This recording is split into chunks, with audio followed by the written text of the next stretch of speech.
대해서 환자 선별 기준 변화와 그다음에 저희 병원의 대응에 대해서 간단히 말씀을 드리도록 하겠습니다.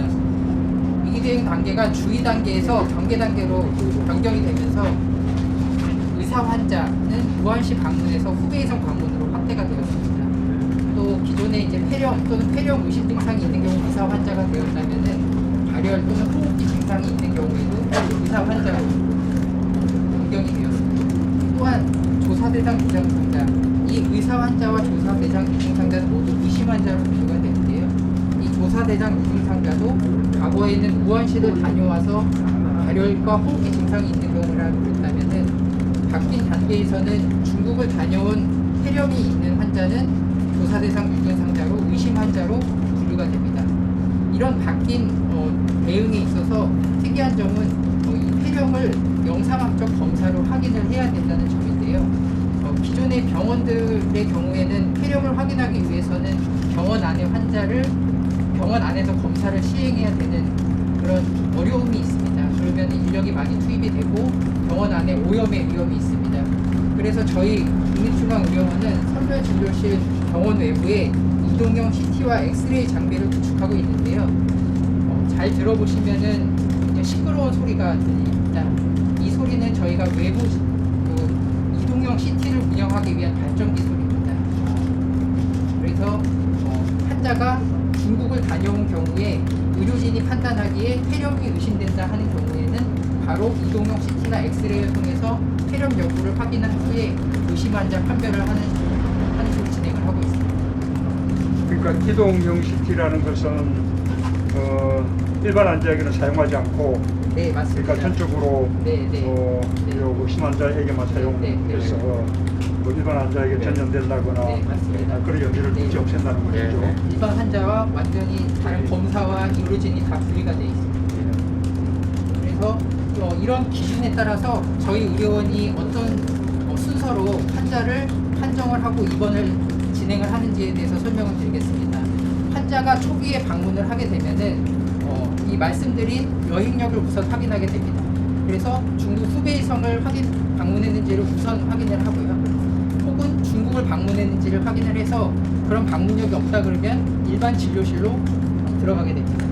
만약에 방문력이 있다 그러면 저희가 그때 발열 및 호흡기 증상 혹은 폐렴의 의심이 의료진이 판단을 하게 됩니다. 이 과정은 의료진이 직접 환자에게 보호복을 입고 들어가서 심층 문진을 통해서 환자의 증상을 확인을 하고 만약에 폐렴이 의심된다 그러면은 말씀드린 대로 외부의 CT를 이용해서 엑스레이나 CT를 이용해서 감별을 하게 됩니다. 만약에 사례 판정을 통해서 의심 환자가 아닌 경우에는 응급실 진료를 기존대로 시행을 하고 의사 환자 또는 조사 대상 환자, 의심 환자인 경우에는 국가지정 격리병상으로 입원을 하게 됩니다. 기존에는 국가지정 병상으로 입원이 결정이 되면은 시도나 질병관리본부에서 격리 환자를 순차적으로 지정을 해서 여러 개의 병원이 받도록 되어 있는데요. 환자가 한 명의 확진 환자가 생기더라도 굉장히 많은 자원과 인력이 투입이 되게 됩니다.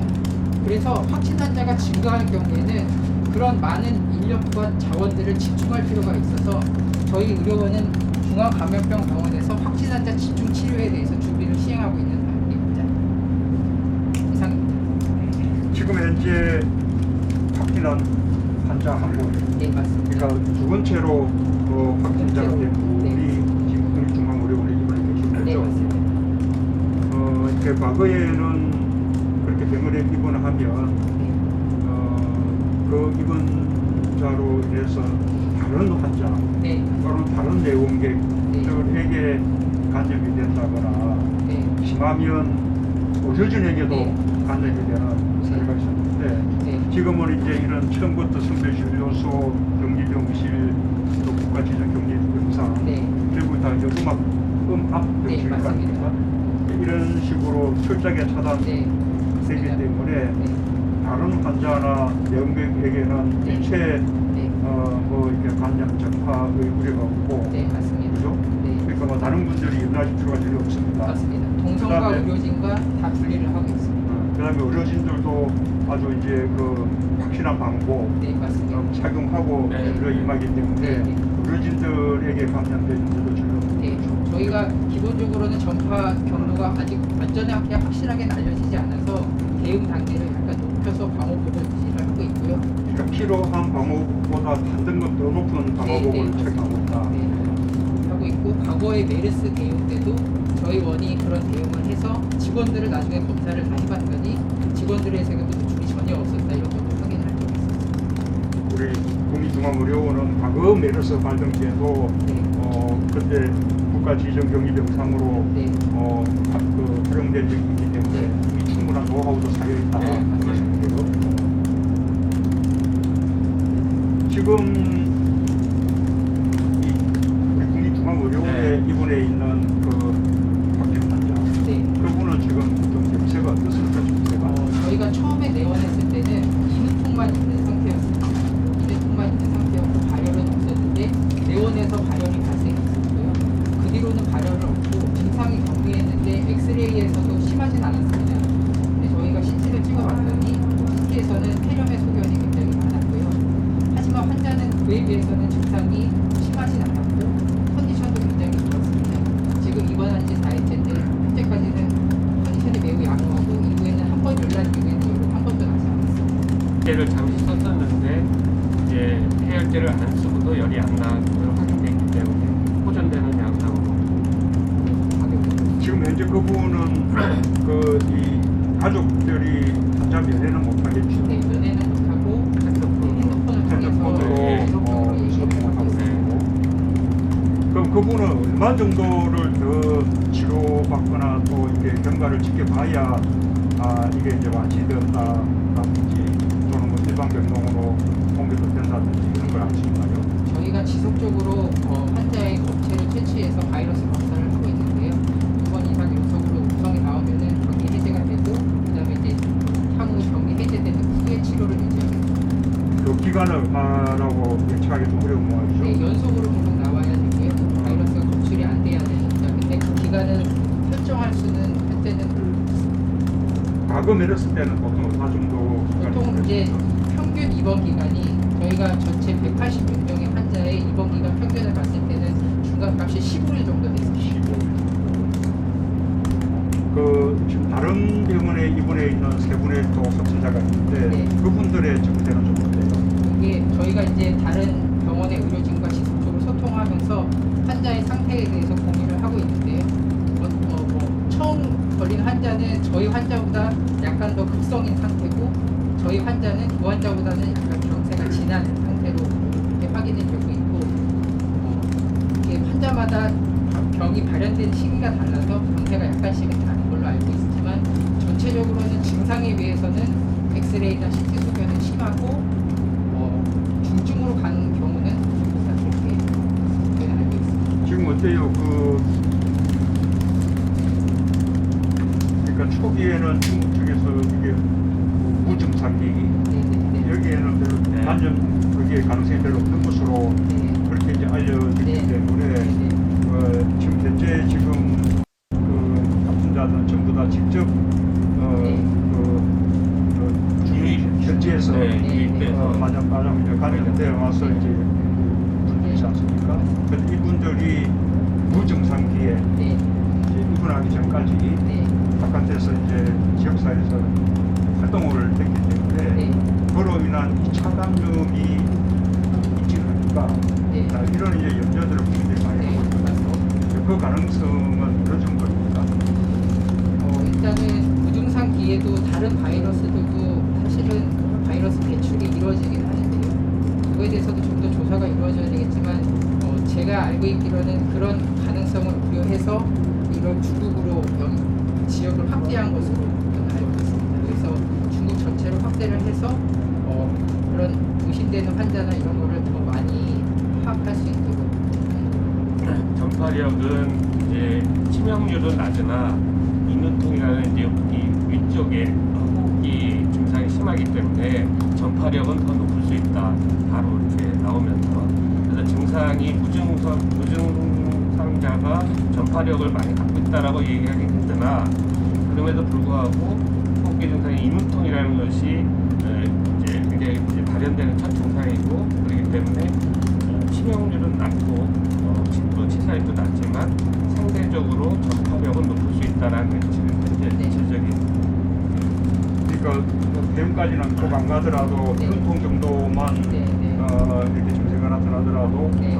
전파력이 있을 수 있다. 네. 그런데 이제 그런 2차 감염의 가능성이라든지 실제 발생 여부라든지 이런 것은 이건 한점 한번 지켜봐야. 네. 자, 그러면 네. 그분들로부터 2차 감염 이런 걸 국민들이 당하지 않으려면 네. 국민들은 어떤 지역사회 그렇지. 전파를 막기 위해서는 우선 감염 의심이 되는 환자가 빨리 신고가 돼야 되는 거고요. 빨리 확인이 돼야 되는 거고, 그 다음에 일반 국민은 기본적인 손 씻기와 필요한 경우 마스크. 사실 마스크보다는 손 씻기가 더 중요하다고 되어 있는데, 그거는 저희가 손을 통해서 계속 얼굴을 만지고 호흡기를 만지기 때문에 손 씻기가 우선이 돼야 되고, 필요한 경우 사람이 많이 붙거나 그럴 수 있는 마스크를 착용하는 걸 일반 국민들에게 홍보를 해야 됩니다. 그러면 우리 뭐 국가나 또는 지자체 이런 또는 우리 전문의원들 이런 이 감염병 진료 체계가 아주 좀 선제적으로 네. 발빠르게 네. 그렇게 대응을 할 필요가 당연히 있지만 네. 일반 국민들로서는 마스크를 착용한다거나 손 씻기 정도 이런 것만 제대로 잘 지켜도 네, 맞습니다. 감염 위험성이 높지 않기 때문에 과도하게 불안하게 발생을 합니다. 네, 맞습니다. 그 환자 중에 한 분 같은 경우는 의료기관을 방문했는데도 네. 의료기관에서 그분이 중국에 오신 분이라는 것을 확인하지 못하고 네. 그대로 이제 돌려 보내고 본인이 나중에 이제 증상을 네. 느끼고는 본인이 직접 유산 청구에 연락해서 이제 진단을 되었는데 그런 부분은 뭔가 조금 불안이 있는 거 아니에요? 저희가 메르스 당시에도 그렇고 이거를 조금 이제 더 업데이트해서 지금 지침을 다 만들었습니다.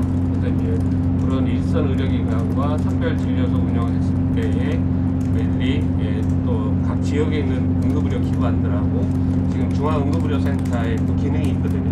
그들과 소통하고 모니터링하고 그런 자료나 정보를 배포하고 이런 것들을 통해서 의료기관들이 좀 더 실질적으로 대처할 수 있게 가이드라인이나 지침들을 완성은 돼 있고요. 그러니까 일단 횡단 통보는 다 돼 있는 거 아닙니까? 네, 다 돼 있습니다. 그리고 그분들을 이름을 입력하면 바로 이제 연락이 뜨게 네, 네. 돼 있는데 이제 그런 경우에는 의료기관들이 직접 치료할 것이 아니라 바로 133구에 연락해 주는 거 되는 거잖아요. 네. 그런데 그런 이제 연락 기능을 사용하지 않았다거나 하면 그거는 의료기관이 제대로 해야 될 업무를 충수 안 하고 있는 거죠. 그래서 그 부분에 대해서는 좀 각 의료기관에 좀 더 경각심을 기를 불러넣고 만약에 그로 인해서 심각한 상황이 생긴다면 여러 가지 행정적인 문제 같은 게 있을 수 있다 라는 것도 확실하게 권유해 주는 거죠. 전체적으로 한 주 한 주를 보면 이것이 뭐 좀 계속할 건지 가라앉을지 실제로 알 수 있는 건데 지역사회 전파만 조금 이제 그분께서 말씀 주신 이제 우한에서 우리나라에 입국한 분들에 대한 능동 감시가 제대로 되면서 지역 전파의 증거가 좀 없다면 지금 최 심한 문제가 벌어지는 것 같습니다. 거기에 대해서 집중적으로 저희들이 모니터링하고 같이 하는 것이 관건인 것 같습니다. 우한 지역에서 우리 이제 그분들을 수송을 해오게 되는데 그분들이 수백 명일 거 아닙니까? 그 부분도 격리에서 잘 이렇게 조치를 취하면 예정대로 그러면 뭐 그런 문제는 없는 것이니까. 네.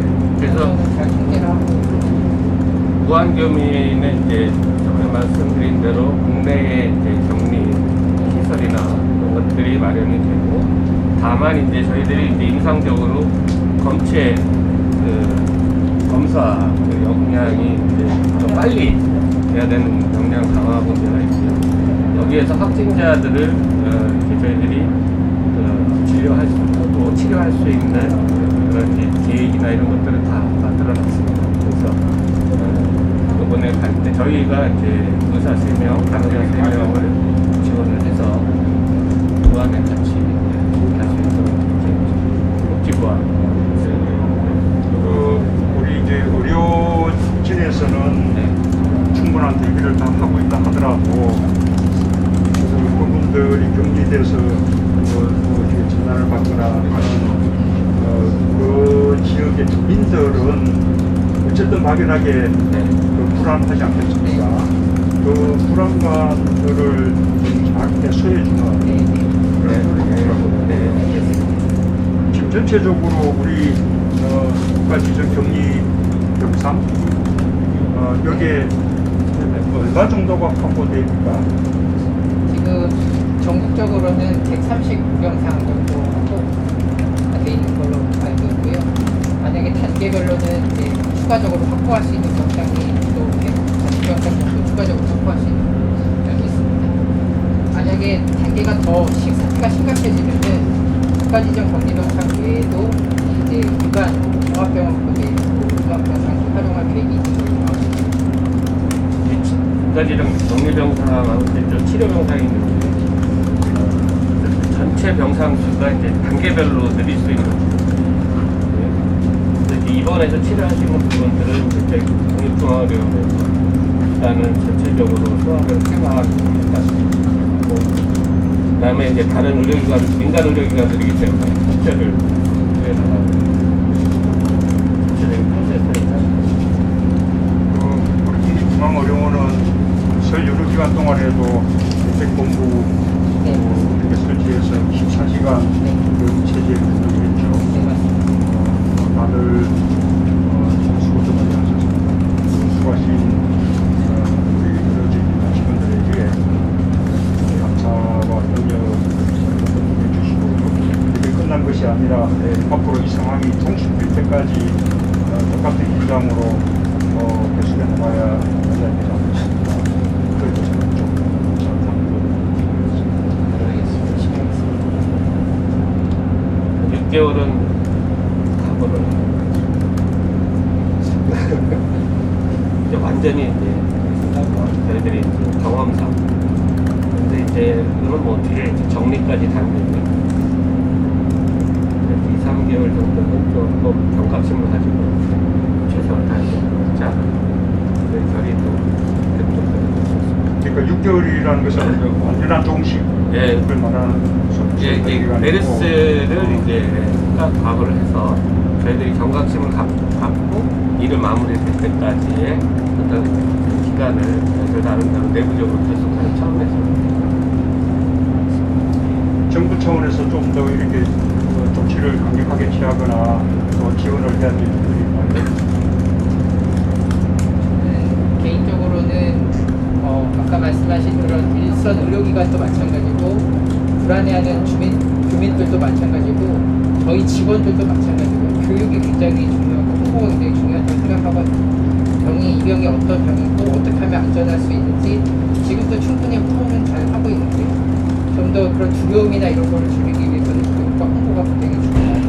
소통이 중요하다는 것은 과거 메르스 때부터 계속 저희가 느끼고 있던 그래서 나는 세 가지가 다 필요하다 생각해요. 우선은 정부 차원에서는 조금 강력한 선제 조치들이 조금 과하다는 이렇게 평가가 있을 정도로 그렇게 강력하게 또 발빠르게 시행될 필요가 있고 또 두 번째로는 우리 이제 의료진들이 필요한 귀환국자들에 대한 무증상으로 공항을 출발했던 그런 분들에 대한 전수 조사합니다. 그 다음에 또 상세가 확인된 분들을 격리해서 진료하고 치료하고 이런 그러고 2차 감염을 최대한 막는 그런 조치들을 빈틈없이 취해 나가면서 취하고 있는 조치들을 국민들에게 신속하게 투명하게 알려서 공개하고. 국민들이 과도하게 불안해하지 않도록 하는 그게 네, 네. 네, 그 정사정은- 잘좀 답을 드리겠습니다. 정부가 좀 강력하게 취해야 될 조치가 있으면 언제든지